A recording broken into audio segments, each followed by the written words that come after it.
The Skewb may seem difficult at first with its weird turning style like this, but it's actually not that bad for a few main reasons.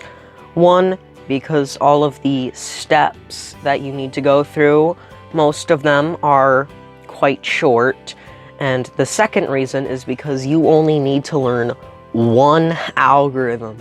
And I'll show you that right now so that you can memorize it early on. So it turns like this, you kind of get it.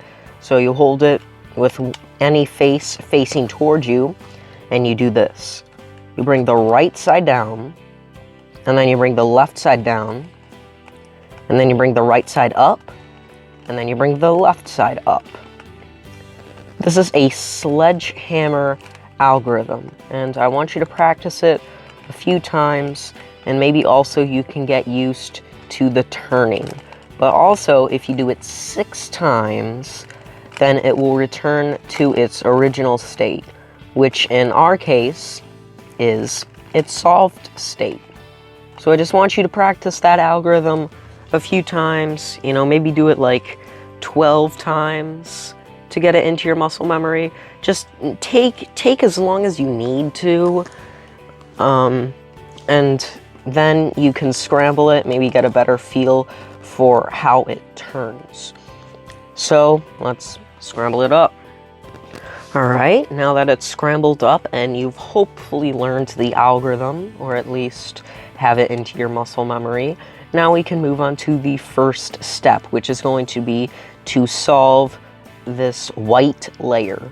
So you want to find the white center, which is here, and move any corner piece up to there. So for example, this can go simply up like that, and then now we have a sort of pair here.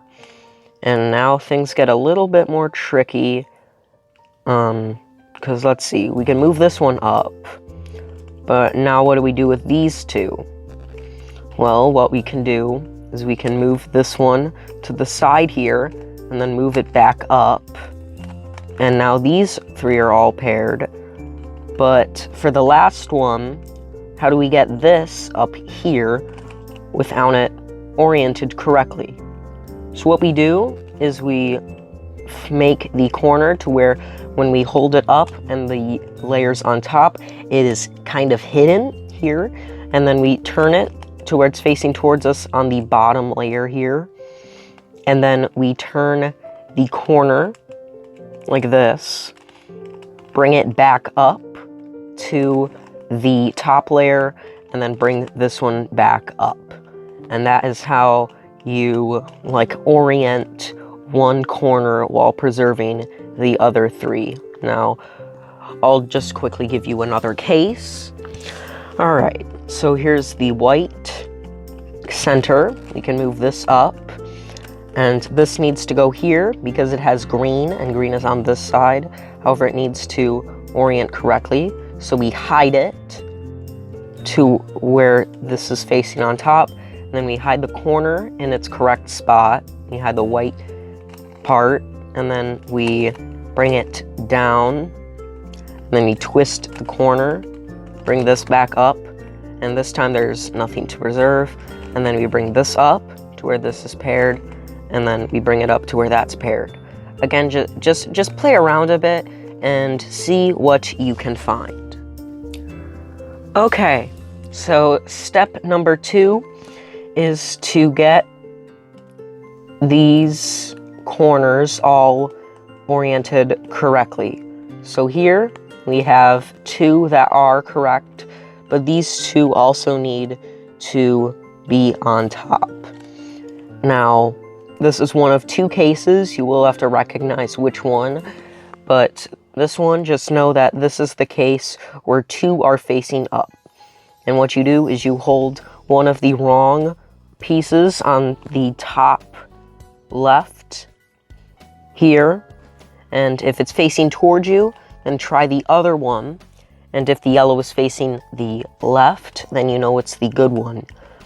And what you do is you hold it like this, and then you just do the algorithm we talked about before. And now you have this case where these two are sticking out in the same direction, and these two are sticking out in opposite directions. And what you do here is you hold the two that are facing the same direction on the right side, and then just do the exact same algorithm.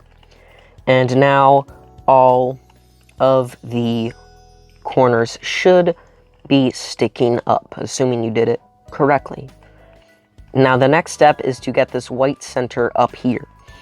So you find the yellow center and you hold it on the back, and then you do the algorithm, rotate it among the y-axis twice, and then you just do the same algorithm again, and now this yellow center should be solved. And now all we need to do are these middle centers. Now there are two cases again. The first one is here, where you have one that is solved and three that aren't. So just real quick, I want to give you this little tip. You want to look for two where the center and the corners are opposite of each other.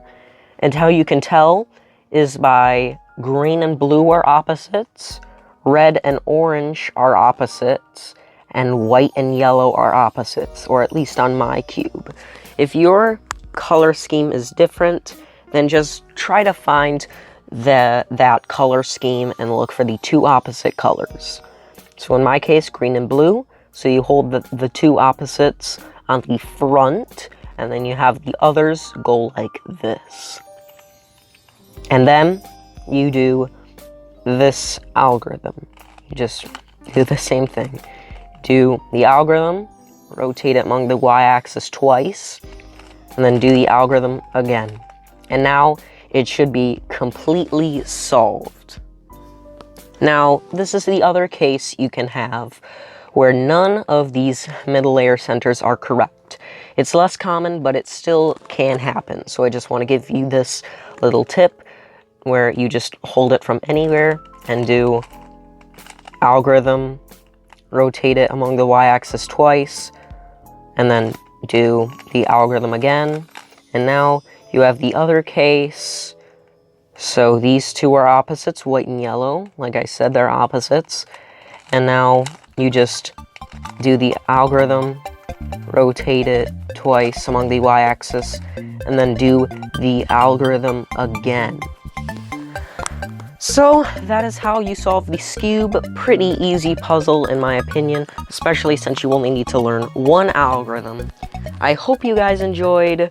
Leave any questions you have in the comments. Please subscribe for more cubing tutorials as well as other videos, and I will see you all next time.